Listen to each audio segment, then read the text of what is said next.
نحمده ونصلي على رسوله الكريم اما بعد فاعوذ بالله من الشيطان الرجيم بسم الله الرحمن الرحيم رب اشرح لي صدري ويسر لي امري واحلل عقدة من لساني يفقهوا قولي. اسی طرح تیسری قسم ہے نفس امارہ. تو نفس امارہ وہ ہے جو برائی پر آمادہ کرتا ہے. رسول اللہ صلی اللہ علیہ وسلم نے اس نفس سے اللہ کی پناہ مانگی. اب صلی اللہ علیہ وسلم نے اپنے خطبہ حجۃ الوداع کا آغاز بھی اسی سے کیا تھا. الحمدللہ نحمدہ ونستعینہ ونستغفرہ ونعوذ باللہ من شرور انفسنا ومن سیئات اعمالنا من یہدہ اللہ فلا مضل لہ ومن یضللہ فلا ہادی لہ. اس میں دو باتیں توجہ طلب ہے. ایک تو نفس کے شر سے اللہ کی پناہ مانگنا، دوسرے اپنے برے کاموں سے، برے اعمال سے. دو چیزیں جو ہے ہم چھوٹی چھوٹی ڈسکس کریں گے. ایک تو یہ ہے کہ نفس مطمئنہ کا ساتھی کون ہوتا ہے، اور دوسرے نفس امارہ کا ساتھی کون ہوتا ہے. تو جہاں تک نفس مطمئنہ کا تعلق ہے، یہی نفس مطلوب ہے. اسی کے لیے انسان نے زندگی میں کوششیں کرنی ہے. ایک انسان شیطان سے بچتا ہے تو کوششیں وہ جاری رکھتا ہے. تو اللہ تعالیٰ کہتے ہیں ان الذین قالوا ربنا اللہ ثم استقاموا تتنزل علیہم الملائکہ. یقیناً جن لوگوں نے کہا اللہ ہمارا رب ہے، پھر اس پر مستقل مزاجی کے ساتھ جمے رہے، ان پر فرشتے نازل ہوتے ہیں اور کہتے ہیں اللہ تخافوا ولا تحزنوا، یہ کہ غم نہ کھاؤ، خوف نہ کرو اور جنت کی بشارت حاصل کرو. دیکھیں فرینڈشپ تو ہے، اور یہاں پر فرینڈشپ کیا ہے؟ موٹیویٹ کرنے کے لیے، پش کرنے کے لیے کہ چلو آؤ جنت کے راستوں پر چلو. اور اب دیکھیں نیکیاں کرنے کے لیے ایک انسان کو ماحول ملتا ہے فرشتوں کی رفاقت میں. اور اب دیکھیں کسی نے کتنی سچی بات کہی کہ فضائے بدر پیدا کر، فرشتے تیری نصرت کو اتر سکتے ہیں گردوں سے قطار اندر قطار. اب بھی دیکھیں ایک فضائے بدر تو اندر پیدا ہوتی، انسان کی کشمکش نیکی اور برائی کے درمیان جاری رہتی. ایک انسان اگر یہ کشمکش جاری رکھے تو اللہ تعالیٰ اس کی مدد کے لیے فرشتے نازل کرتے ہیں، اللہ تعالیٰ اس کی ہیلپ کرتے ہیں، فرشتوں کا ساتھ نصیب ہوتا ہے. اور پھر اگر آپ دیکھیں تو کتنے ہی کام ہیں نیکی کے جو اس سے صادر ہونے شروع ہو جاتے ہیں. ہم نے ابھی جو نفس مطمئنہ کے حوالے سے احسان کے ریفرنس سے کچھ خصوصیات دیکھی. ان خصوصیات میں جہاں پر توحید ہے، اخلاص ہے، جہاں پر کچھ کام ہے انسان کی عقل اور قلب کے، کچھ کام ہے انسان کے اعضاء کے جیسے عبادات ہیں، اور کچھ کام ہے انسان کی زبان کے جیسے استعاذہ ہے، ذکر ہے، دعائیں ہیں، یہ سب چیزیں. تو یہ نفس مطمئنہ کے لیے معاون اور مددگار ہے. یعنی یہ ایسی خصوصیات ہیں جو انسان کے نفس کو اطمینان دلانے کے لیے بہت زیادہ ضروری ہیں، اطمینان میں اضافہ کرنے والی چیزیں. اسی طرح سے نفس امارہ کا ساتھی کون ہوتا ہے؟ اللہ تعالیٰ کہتے ہیں کہ ہم برے لوگوں پر ایسے ساتھی متعین کر دیتے ہیں کہ جو انہیں برائی کا حکم دیتے ہیں. نقید لہو شیطانا فہو لہو قرین. ہم اس کو پھر برے ساتھی عطا کرتے ہیں، شیطان جیسا ساتھی. تو شیطان کا کام کیا ہے بنیادی طور پر؟ کہ وہ انسان کو بھلائی سے روکتا ہے، وسوسے شکوک پیدا کرتا ہے. اور شیطان انسان کو ذکر سے روکتا ہے، قرآن سے روکتا ہے، صلاۃ سے روکتا ہے، صیام سے روکتا ہے. شیطان اخلاص سے روکتا ہے. شیطان اللہ کے ساتھ تعلق بننے نہیں دیتا، وہ رشتہ کاٹتا ہے. تو اب دیکھیں ایک طرف اگر فرشتے ہیں تو دوسری طرف شیطان ہے. نبی صلی اللہ علیہ وسلم نے فرمایا کہ یقیناً شیطان کے لیے ابن آدم میں سے بہت سارے افراد ہیں. اور اسی طرح سے نبی صلی اللہ علیہ وسلم نے فرمایا کہ ملت شیطان یہ دعوت دیتی ہے برائی کی، حق کو جھٹلانے کی. اور جہاں تک فرشتوں کا تعلق ہے تو فرشتے دعوت دیتے ہیں خیر کی، تصدیق کرواتے ہیں حق کی. تو جو شخص اپنے ساتھی یعنی فرشتوں کو پائے اس کو چاہیے کہ اللہ کی حمد بیان کرے، اور جو شخص شیطان کو پائے اس کو چاہیے کہ اعوذ باللہ من الشیطان الرجیم پڑھے. اور پھر آپ صلی اللہ علیہ وسلم نے یہ آیت تلاوت کی الشیطان یعدکم الفقر ویأمرکم الفحشاء. شیطان تمہیں فقیری کا وعدہ دلاتا ہے اور بے حیائی کا حکم دیتا. یہ روایت یہ ابن قیم کی کتاب الروح میں موجود ہے. اسی طرح ہم نے دیکھا کہ جیسے نفس مطمئنہ کو ہیلپ کرنے والا ساتھی ہے فرشتہ اور اچھی خصوصیات، تو نفس امارہ کو سرکشی پر آمادہ کرنے والا ہے شیطان اور بری خصوصیات. جتنی زیادہ برائیاں انسان کے اندر آتی ہیں اتنا سرکشی میں اضافہ ہوتا چلا جاتا ہے. اسی طرح سے ہم دیکھتے ہیں کہ ہر نفس کے کچھ نہ کچھ تقاضے ہوتے ہیں. نفس مطمئنہ کا تقاضا ایمان ہے، توحید ہے، احسان ہے، نیکی، تقوی، صبر، توکل، توبہ، انابت اللہ وغیرہ، اور کم امیدیں رکھنا دنیا کی، اور موت کے بعد کے لیے تیاری کرنا. اور اسی طرح سے نفس امارہ کی کیا خصوصیات ہے؟ ایمان کی بجائے نفاق، توحید کی بجائے شرک، احسان کی بجائے کفر اور فسق، نیکی کی بجائے بدی، تقوی کی بجائے فجور، صبر کی بجائے بے صبری، توکل کی بجائے خود پر یا دوسروں پر بھروسہ، اور توبہ کی بجائے سرکشی. تو اب دیکھنا یہ ہے کہ ہم نے اپنے آپ کو کہاں پلیس کرنا ہے. اطمینان چاہیے یا بے اطمینانی؟ اللہ کی نظر میں مقام چاہیے یا اللہ کی نظروں سے گرنا؟ اسی طرح کا طرز عمل اختیار کرنا ہے. انشاءاللہ کچھ چیزوں کی حقیقت آپ کے سامنے کھل گئی. اللہ تعالی ہمیشہ متقیوں سے قبول کیا کرتا ہے اور فاجروں سے کچھ بھی قبول نہیں کرتا. جیسے قرآن حکیم میں آتا ہے انما یتقبل اللہ من المتقین، اللہ متقیوں سے ہی قبول کرتا.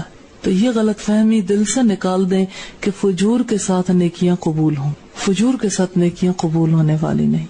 اس لیے تقوی کا سفر کرنا ہے انشاءاللہ، اور اطمینان کا سفر کرنا ہے، احسان کا سفر کرنا ہے، ایمان اور اسلام کا سفر کرنا ہے انشاءاللہ. اس کے لیے کس چیز کی ضرورت ہے؟ مجاہدے کی. اور کس چیز کی؟ محاسبے کی. اور کس چیز کی؟ مراقبے کی. اللہ سے دعا ہے ہمیں مجاہدہ کرنے والا، محاسبہ کرنے والا بنا دے، توبہ گزاروں میں سے بنا دے، شکر کرنے والوں میں سے بنا دے. وآخر دعوانا ان الحمد للہ رب العالمین. کوئی سوال کرنا چاہے تو آپ سوال کیجئے. اللہ کی رضا پہ راضی ہونے کے حوالے سے بات کرنی ہے کہ جب انسان کوئی مصیبت یا کوئی بیماری آتی ہے تو اللہ کی رضا سمجھ پہ اس پہ راضی ہوں یا اپنی کوئی غلطی دیکھیں کہ کسی غلطی کی سزا ملی ہے؟ دونوں باتیں ہی چلیں گی. ابھی جیسے پہلے بات شروع ہی یہاں سے ہوئی تھی کہ ایک انسان جو ہے وہ یہ بھی دیکھے گا کہ ٹھیک ہے اللہ نے مجھے اس حالت میں رکھا تو میں اللہ کی رضا پہ راضی. لیکن دوسری طرف یہ بھی کہ ایک انسان اپنا محاسبہ کرتا رہے کہ پکڑ کس وجہ سے ہوئی اور اللہ سے توبہ کرتا رہے. توبہ استغفار کا سلسلہ بھی جاری رکھے. توبہ کرنے سے انسان کے دل کو اطمینان نصیب ہوتا ہے، یقین کر لیں. محاسبہ کرنے سے بھی اطمینان نصیب ہوتا ہے. رضا کے ساتھ اور خصوصیات کی بھی تو ضرورت ہے نا. کہنے کو تو کہتے ہیں اللہ کی رضا پہ میں راضی ہوں، لیکن ایک اندر نا تکلیف ہوتی، اذیت مل کے. وہ جو کہتے ہیں کہ آنسو بھی نکل جاتے ہیں کہ نہیں میں اذیت کس نوعیت کی ہوتی؟ مثال کے طور پر تکلیف ہو رہی ہوتی کہ نہیں ایسا نہیں ہونا چاہیے تھا. ہاں تو پھر ظاہر ہے اطمینان کی بجائے بے اطمینانی کا راستہ پسند کیا نا. اللہ کی رضا پر راضی ہے ہی نہیں، وہ جھوٹ کہا زبان نے. راضی تو وہ ہوتا ہے انسان کہ جو اللہ کے فیصلے کو دل سے قبول کر لے کہ ہاں اس کے علاوہ اور پھر کیا ہوتا. اللہ سے زیادہ کون جاننے والا ہے؟ کیا میں خدا سے زیادہ جانتی ہوں کہ اس وقت پہ کیا ہوتا؟ اس وقت پہ اپنا ٹریٹمنٹ کرنے کی بہت ضرورت ہوتی، دلیل دینے کی. ریزننگ سے کافی افاقہ ہوتا ہے کہ جب انسان جو ہے اللہ کی رضا پر راضی ہوتا ہے تو تکلیف بھی ہوتی ہے. ایسی سچویشن بھی تو ہوتی ہے کہ انسان یہ سمجھ رہا ہوتا ہے کہ حق ہے، مجھے راضی ہونا چاہیے، لیکن پھر بھی اندر مادیت پرستی کی وجہ سے وہ تو ایک نیچرلی چیز نہیں ہوتی. ہوتا رہے دکھ ہوتا ہے تو ہوتا تو ہے. ویسے اپنے اس خطا پر اللہ سے توبہ کرنی چاہیے اور اللہ سے دعا کرنی چاہیے کہ اللہ تعالیٰ مدد فرمائے اور میرے دل کو مطمئن کر دے. میڈم میں یہ کہہ رہی ہوں کہ ایک طرف اطمینان بھی فیل ہو رہا ہوتا ہے، لیکن جیسے یہ نا مکمل اطمینان کی کیفیت دلیل کے بغیر مکمل اطمینان نہیں ہوتا. اپنے آپ کو دلیل دینی پڑتی ہے کہ ہاں پھر اس کے علاوہ اور کیا ہو. چلے اگر یہ اس پہ میرا دل مطمئن نہیں تو پھر میں اس کے علاوہ کوئی اور طریقہ کار سوچوں، پھر اس کا اینڈ ریزلٹ نکالیں. خود سے خود دل مطمئن ہو جائے گا انشاءاللہ. مثال کے طور پر کسی کی ڈیتھ پہ دل مطمئن نہیں ہوتا، اپنے والد کی، ماں کی، بچے کی ڈیتھ، تو آپ دیکھیں دل اطمینان کیسے محسوس کرتا ہے. مثلا ایک شخص بیمار ہے، اب کہتے ہیں کہ اگر اسی بیماری کی حالت میں تڑپتے تڑپتے کوئی 70 سال بھی گزار دے تو ایک میری خود غرضی کہ میرا کوئی عزیز زندہ رہے، محض زندگی چاہیے یا صحت والی زندگی؟ اور اگر اسے صحت نہیں مل سکتی، اللہ زیادہ بہتر جانتا ہے، تو اس کو اللہ تعالیٰ نے موت سے ہمکنار کیا. یہ اس کے حق میں بھی بہتر ہے، ہمارے حق میں بھی بہتر ہے. ہم ناتواں ہیں، ہمارے لیے اللہ نے جو راستہ تجویز کیا یہی سب سے زیادہ مناسب. اور اب دیکھیں ریزننگ کے بعد ایسے لگتا ہے جیسے سینہ کھل گیا، آسانی بہت ہو جاتی ہے، اطمینان ہو جاتا ہے. ریزننگ کے بغیر نہیں اطمینان ہوتا.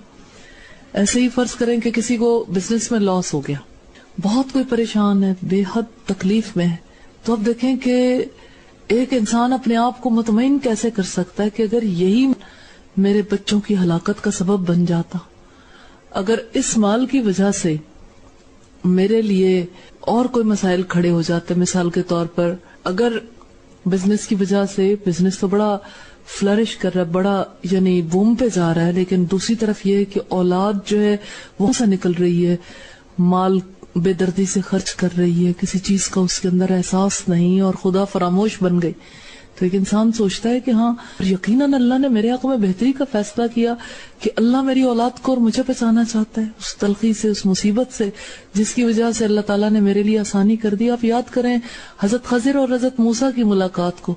تقدیر پر انسان کا ایمان بہت پختہ ہوتا ہے اور ریزننگ کرنے بھی آتی ہے کہ جو چیزیں میری نظر سے اوجھل ہیں، مجھے نہیں معلوم، میرا رب جانتا، اس نے یقیناً میرے حق میں بہتری کی ہے. نہیں بھی ریزننگ آتی، اتنی بات تو انسان اپنے آپ کو سمجھا سکتا ہے کہ ہاں اس میں میرے رب کی طرف سے ضرور میرے لیے بہتری ہے.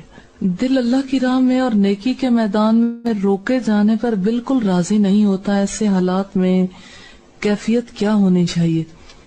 ابو جندل کو جب اس کے گھر والوں نے واپس لے لیا صلح حدیبیہ کے موقع پر، تو بڑے بڑے صحابہ کرام کا رویہ بدل گیا. رسول اللہ صلی اللہ علیہ وسلم نے جب سب صحابہ کرام سے کہا کہ آپ سر منڈوا دیں، احرام کھول دیں، قربانی کر لیں، سب ایسے ہی کھڑے کے کھڑے رہ گئے. کیا کیفیت تھی؟ یقین آ رہا تھا کہ اس میں بہتری ہے یا بے یقینی کی کیفیت تھی؟ اب ہوا یوں کہ رسول اللہ کو بہت زیادہ دکھ ہوا. آپ خیمے میں چلے گئے اور حضرت ام سلمہ سے کہا کہ آج سے زیادہ مجھے کبھی دکھ نہیں ہوا کہ میرے صحابہ کرام نے آج میری بات نہیں مانی.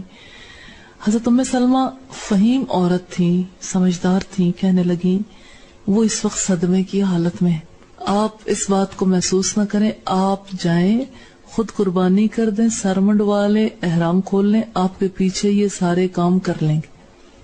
ایسا ہی ہوا. آپ نے جا کے جب قربانی کی تو پیچھے پیچھے سب نے قربانی کر لی، لیکن دل بہت تکلیف میں تھے، اتنا کہ حضرت عمر فاروق جیسے فہیم انسان نے بھی یہ کہا کہ اللہ کے رسول کیا یہ واقعی فتح ہے؟ کیا یہ فتح مبین ہے؟ تو رسول اللہ کو بہت زیادہ یعنی اس بات پر غصہ بھی آیا، آپ کے چہرے کا رنگ بدلا. آپ نے کہا ہاں یہ فتح مبین ہے کہ جہاں پر نہ عمرہ کر کے جا رہے ہیں، نہ جنگ ہوئی، اور مسلمان اپنے راستے سے واپس پلٹا دیے گئے، اور مسلمان ایک ایسا معاہدہ کر کے پلٹ رہے ہیں کہ جو معاہدہ مسلمانوں کی بظاہر کسی طرح سے فیور میں نظر نہیں آتا. یعنی معاہدہ یہ تھا کہ آئندہ جنگ نہیں ہوگی، اور مکہ سے جو مدینہ آئے گا واپس کر دیا جائے گا، مدینہ سے جو مکہ جائے گا وہ واپس نہیں کیا جائے گا. بڑا زیادہ تکلیف تھی، دکھ تھا. لیکن معاہدے کے اثرات کے حوالے سے دیکھیے، ابو جندل کو واپس کر دیا گیا، لیکن ابو جندل اور اس کے ساتھی فرار ہو کر مکہ اور مدینہ کے درمیان ایسے راستے پر بیٹھ گئے کہ مکہ والوں کا ناطقہ بند ہو گیا. انہوں نے کہا کہ ان کا کچھ کر لو. یعنی اس موقع پر پتا چلا کہ ابو جندل کا مکہ میں رہنا کتنا زیادہ ضروری تھا، کہ اللہ نے ان کے توسط سے آئندہ کی فتح کا راستہ کھول دیا، کہ انہیں ایک ایسے راستے پر بٹھا دیا جہاں بیٹھ کر وہ انٹرنیشنل ٹریڈ کو کنٹرول کر رہے تھے الحمدللہ، اور جہاں پر بیٹھے ہوئے وہ مکہ والوں کا تجارتی راستہ بند کیے ہوئے تھے، ناطقہ بند کر دیا انہوں نے. تو چونکہ معاہدے کے تحت مسلمان نہیں کر سکتے تھے، لیکن ان کے توسط سے یہ ممکن ہو گیا. اور اسی طرح سے مدینہ سے جو لوگ مکہ نہیں جا سکتے تھے، یعنی مدینہ سے مکہ جانے کی صورت میں واپس لانا مطلوب نہیں تھا، تو منافقوں سے دیس پاک ہو گیا کہ جو لوگ مخلص ہی نہیں تھے، اچھا وہ مکہ ہی چلے جائیں، انہیں واپس بلانے کا کیا فائدہ. اور مکہ آنے والوں کو اگر مدینہ والوں نے واپس ہی کرنا تھا تو اللہ نے ان کے لیے ایک اور راستہ نکال دیا تھا. منہ زور پانیوں پر کوئی بند نہیں باندھ سکتا، ہمیشہ منہ زور پانی راستہ بنا لیا کرتے ہیں. تو یہ راستے بند ہونے نہیں ہیں. ایک دروازہ بند ہوتا ہے تو 100 دروازے کھل جاتے ہیں. پتہ نہیں ان میں سے کون سا دروازہ مکہ کی فتح کے لیے کھلنے والا ہو, کون سا دروازہ انسانیت کے لیے زیادہ مفید ثابت ہونے والا ہو. اس لیے اس بات پر گھبرانا نہیں چاہیے, اللہ کی رضا پر راضی رہنا چاہیے, لیکن ایفرٹ کرنے اپنی جگہ پر ضروری. ایفرٹ کرنے سے رک جانا یہ ظلم کی بات ہے, کیونکہ کرنے والا کام کرنا ہے. ہاں یہ ہو سکتا ہے کہ اب نہیں تو کچھ عرصے بعد صحیح. اگلا کوشچن ہے کہ جب کوئی تکلیف آ جاتی ہے اور راستہ دکھائی نہیں دیتا تو میں کہتی ہوں راضی ہوں. یہ خود کو دھوکہ دینا نہیں ہے, جبکہ دل میں یقین نہیں ہوتا مگر شو کرتی ہوں کہ مطمئن ہوں. راستہ دکھانے والا تو رب ہی ہے. سارے راستے انسان نے خود نہیں بنانے.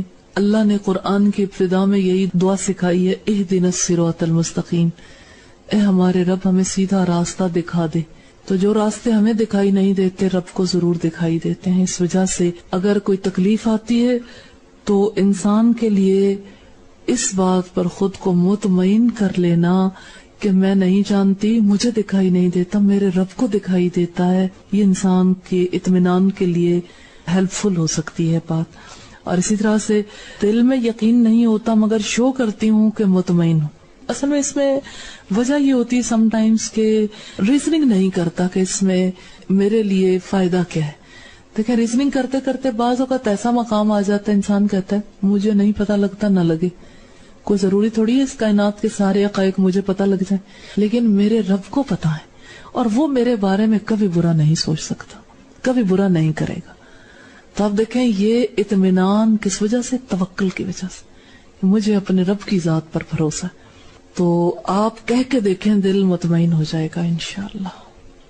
آن لائن کوشچن ہے اس کے, جس گناہ کا کسی انسان کو پتہ چل جاتا ہے اس پر تو ہم کافی تکلیف محسوس کرتے ہیں اور کافی دن وہ یاد بھی رہتا ہے, لیکن جس گناہ کا ہمارے ارد گرد کے انسانوں کو پتہ نہیں چلتا اس پہ ہم معافی مانگ کے تو اس کے بعد بھول جاتے ہیں.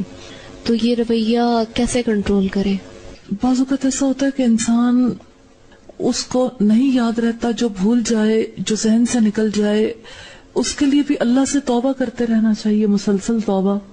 ایسے گناہوں پر بھی جو کر لیے, جو یاد ہیں, جو نہیں یاد, اور جو غلطیاں محسوس نہیں بھی کرتے, کبھی نہیں کی, لیکن اللہ تعالیٰ کے نزدیک وہ اعمال قابل قبول نہیں ہے, تو ان پر بھی انسان کو توبہ کرتے رہنا چاہیے. مسلسل توبہ سے اللہ سے امید ہے کہ انشاءاللہ تعالیٰ اللہ کی طرف سے معافی ہوگی. جب میں کوئی نیک کام کرتی ہوں تو ایک دم میرے دل میں خیال آتا ہے کہ فلاں دیکھ رہا ہے, اور پھر میں خیال کو جھٹک کر یہ کہتی ہوں کہ نہیں, اللہ کا زیادہ حق ہے کہ میں بس اسی کی نظر محسوس کروں. پھر میں اللہ کے لیے کرتی ہوں. مجھے یہ خیال کیوں آتا, میں بہت پریشان ہوں, مجھے اس کا حل بتائیں کہ خیال نہ آئے. یہی ابتلا ہے, آزمائش ہے دنیا میں, یہ خیال آئے گا, آپ روک نہیں سکتے. خیال کیوں آئے گا؟ اس لیے کہ دشمن پیچھا کر رہا ہے, وہ وسوسے ڈالتا ہے, وہ انسان کو ڈی ٹریک کرنا چاہتا ہے. آپ ڈی ٹریک نہ ہو. کوئی ہے جو آپ کو نیکی کے راستے سے کھینچنا چاہتا ہے اور آپ اس کو جھٹک کر آگے بڑھ جانا چاہتے ہیں. اسی کا تو اجر ہے کہ آپ نے پہچان لیا اور آپ نے اس بات پر, اس صدا پر لبیک نہیں کہا, اور آپ اس کو خداحافظ کہہ کے نیکی کے راستے پر جمے رہے. اسی کا تو اجر ہے. خیال تو آئے گا ہی, خیال آنے سے نہیں رک سکتے. آن لائن کوشچن ہے کہ ہمارے اندر تو فضائے بدر ہو لیکن ہمارے باہر کے ماحول میں کوئی ایسی چیز نہ ہو, اور ہم اس کو چینج کرنے کی بھی کوشش اس لیے نہ کریں کہ مصلحت پسندی کا نام دے اس کو, تو پھر یہ کس جگہ سٹینڈ کرتی ہے یہ چیز ہماری؟ اصل میں ایسا نہیں ہوتا کہ ایک سچا دعوت دینے والا, اللہ سے تعلق رکھنے والا اپنے ماحول میں موجود ہو اور وہ اللہ کی طرف نہ بلائے. ہاں یہ ضرور ہوتا ہے کہ بلانے پر کوئی رزلٹ نہ آئے تو نہ آئے, جس نے بلایا اس کو اجر تو ملے گا. نہیں چینج آتی, پورا ماحول جمود کا شکار ہے, بھلے سے ہوتا رہے, کوئی حرج نہیں. لیکن مومن کا کردار تو اپنی جگہ پر ثبت ہو گیا نا, تاریخ تو رقم ہو گئی, اس کی طرف سے تو جو کچھ ہے وہ لکھا گیا اللہ کے یہاں, وہ تو سرخرو ہو گیا.